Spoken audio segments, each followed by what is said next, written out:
Next up, we have Andrea Lipps, who's talking about displaying sensory design. Andrea is writer, editor, and associate curator of contemporary design. So thank you, Andrea. Great, thank you. This will advance. Hopefully it will advance from up here. Hello, everyone. I am Andrea Lipps, and I am speaking with you today about displaying sensory design, arguing that multisensory exhibitions can be inherently inclusive. And do we have the slides up there? Yeah, there it is. So I am based actually in New York at the Cooper Hewitt Smithsonian Design Museum. Let's see if this is going to work. Not yet. Okay, there it is. Hello from New York. This is actually my first time coming to Borås and to Sweden overall. It's absolutely lovely. So thank you to Nasreen and to the organizers of this symposium. This is something that I actually care very deeply about. So I'm thrilled to be here sharing with all of you. So exhibitions of design, like the museums from which they originate, privilege looking.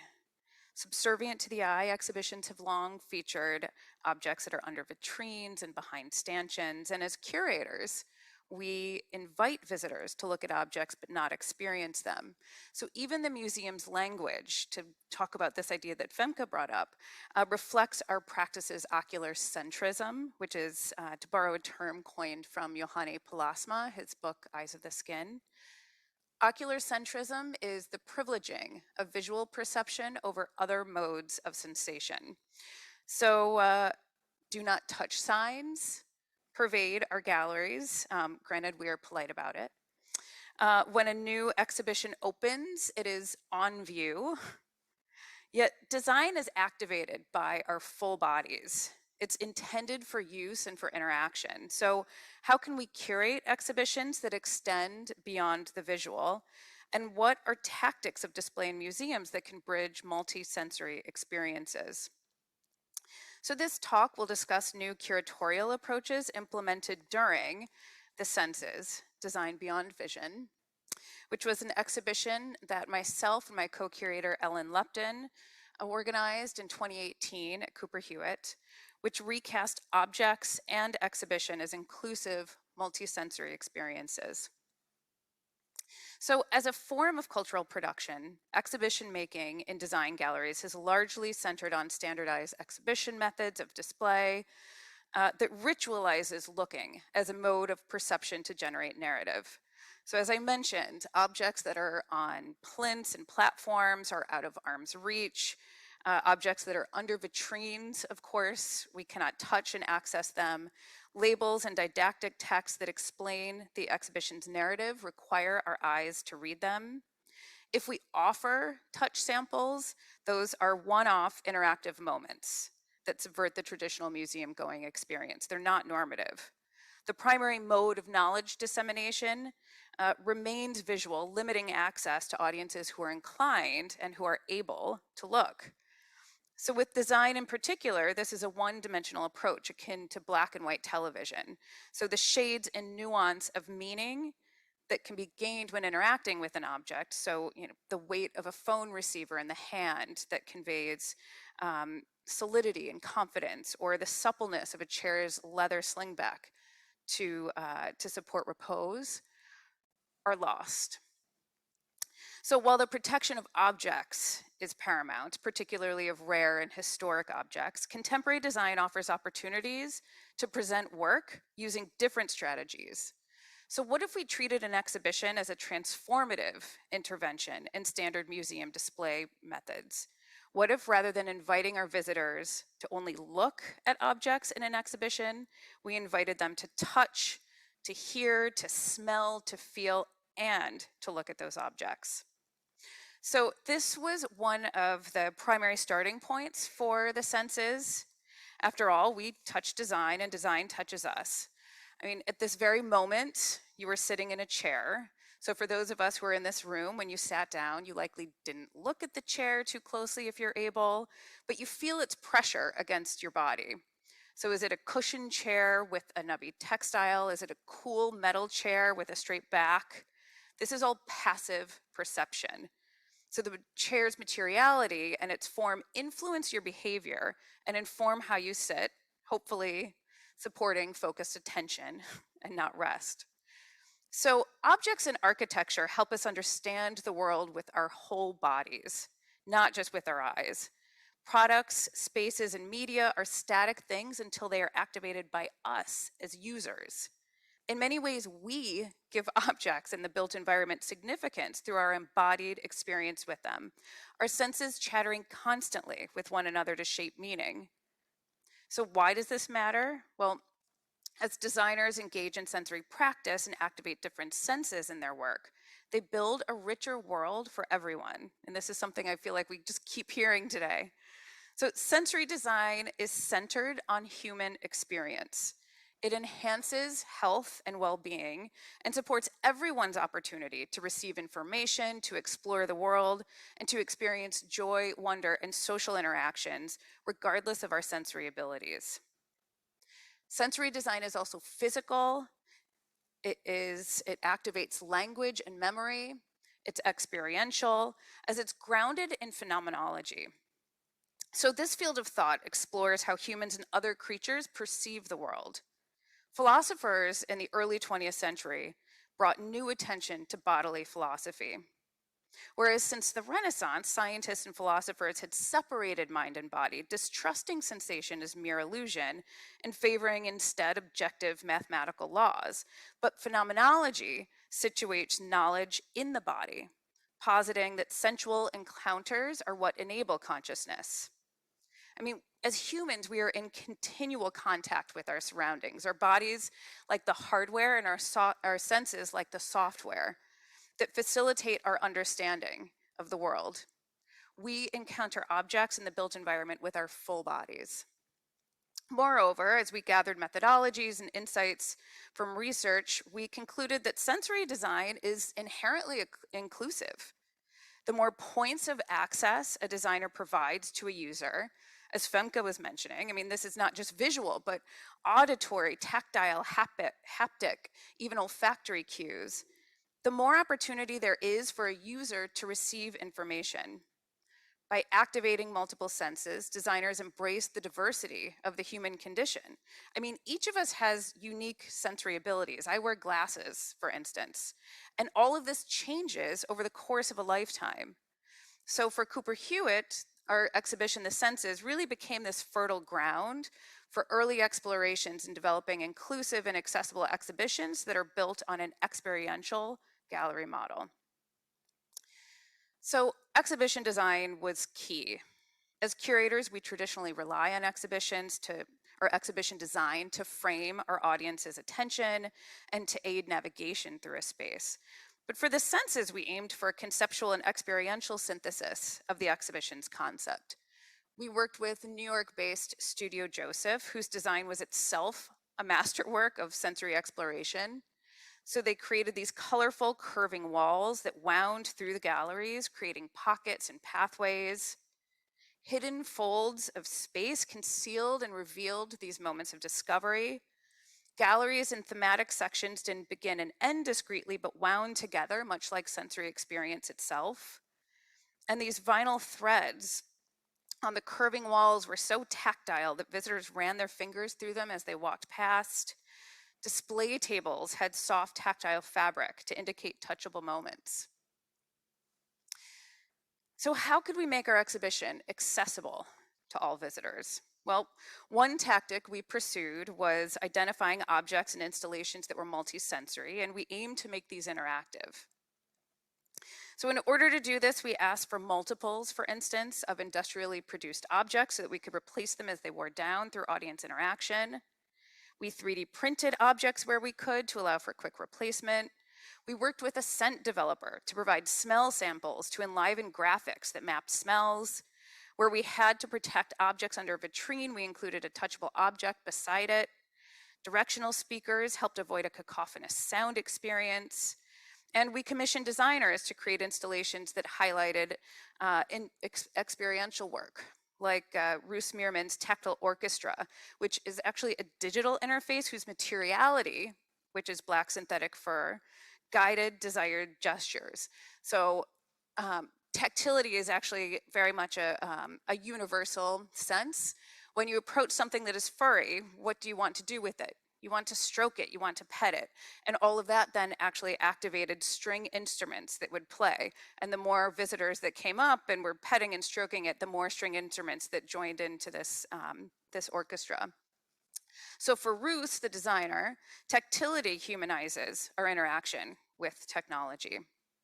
So with all the exhibition's intended touching and interaction, we also commissioned a scent designer to create a fragrant hand sanitizer that we lovingly called Ritual Cleanse, placed that at the beginning of the exhibition, and we allowed visitors to interact with all of it.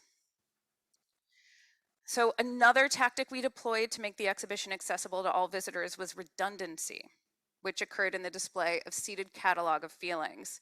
So here, visitors either sat in a chair, or for wheelchair riders, there was a non-seated version where they could take a pillow off of that plinth and hold it in their lap. And the pillow, as well as the chairs, vibrated to evoke these wild and unimaginable sensations that were described either through sound using the headset, or they were also, the text was projected on the floor, such as being blown up into a toy balloon, or the inside of a tuba, or falling backward into a tub of jello. So they vibrated to evoke these sensations. So the text and sensation merged to create this new and unexpected feeling. And then on the wall behind the chairs was a visual translation of the sound data. So the installation combined sound and vibration, data visualization, and the magical humor of language and expectation.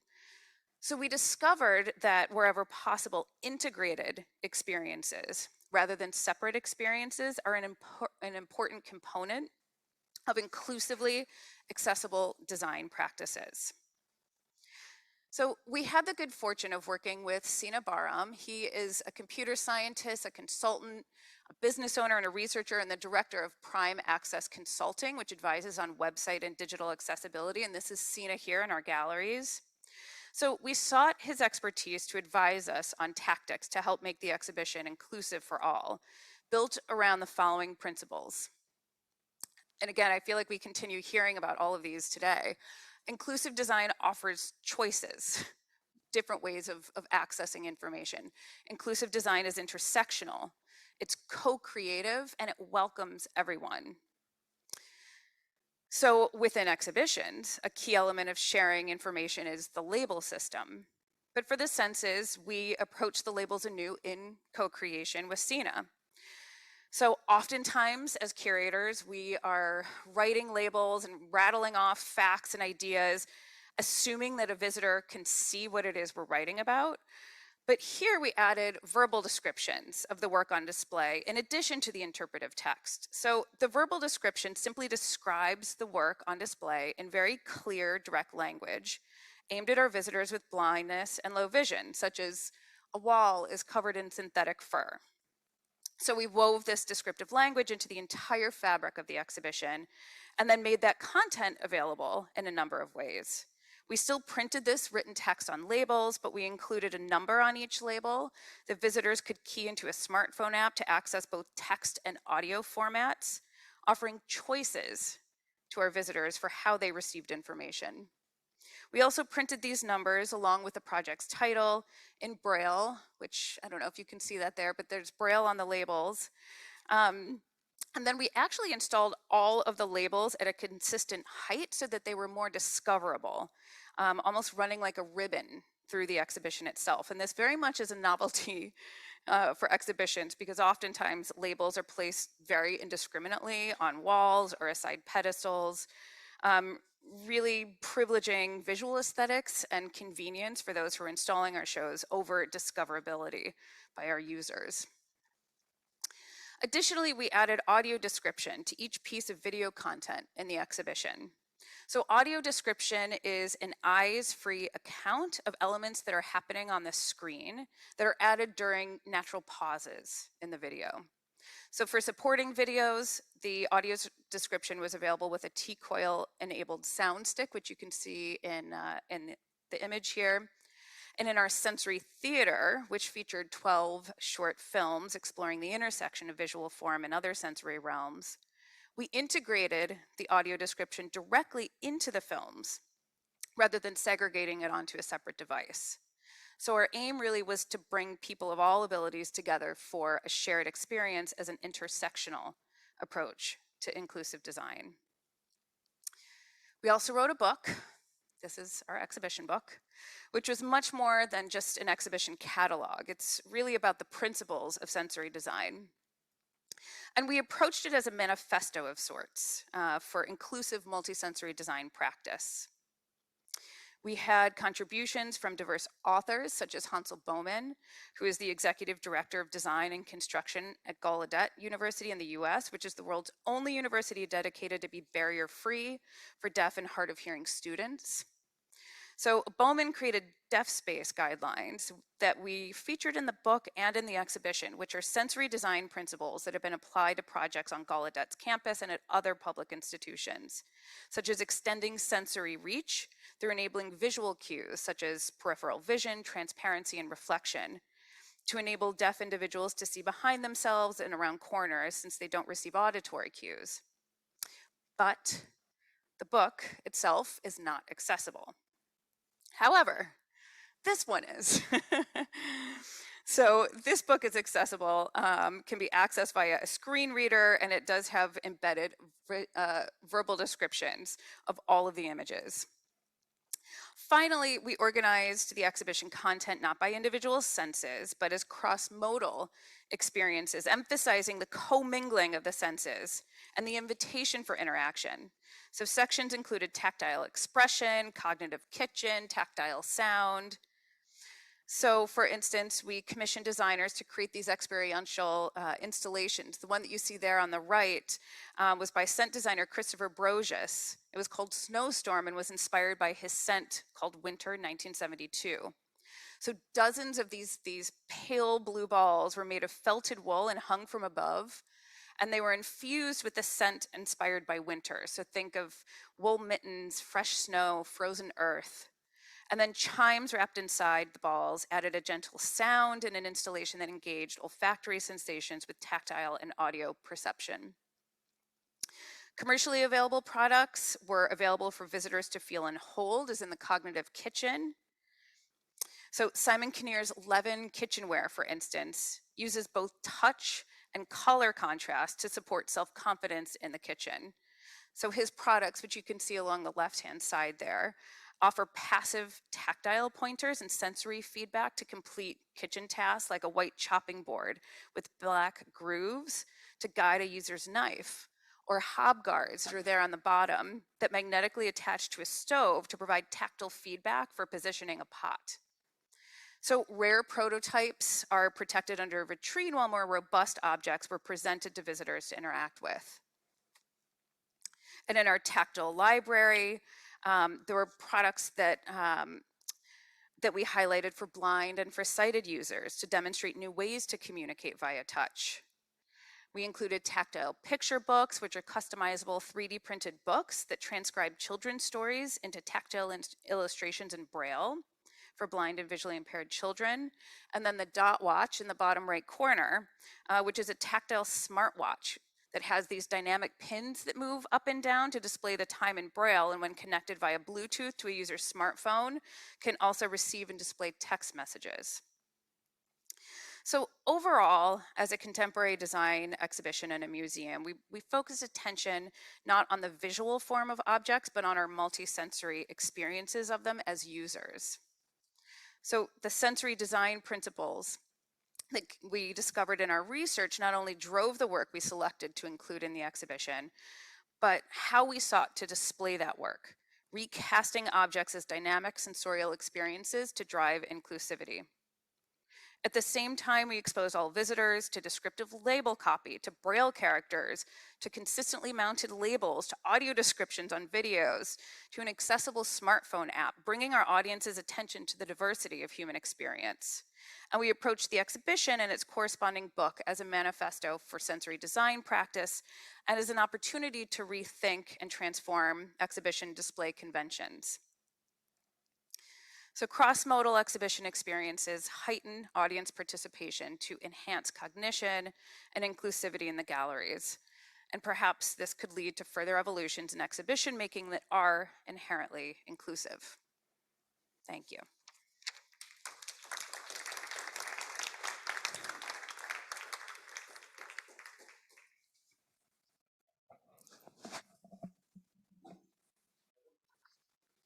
Oh, no, I am. Yeah, wonderful.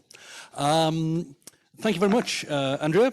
Again, you'll be around at the break if anyone has any questions. So, yeah, do feel free to make the most of that opportunity. Okay, thank you for your question.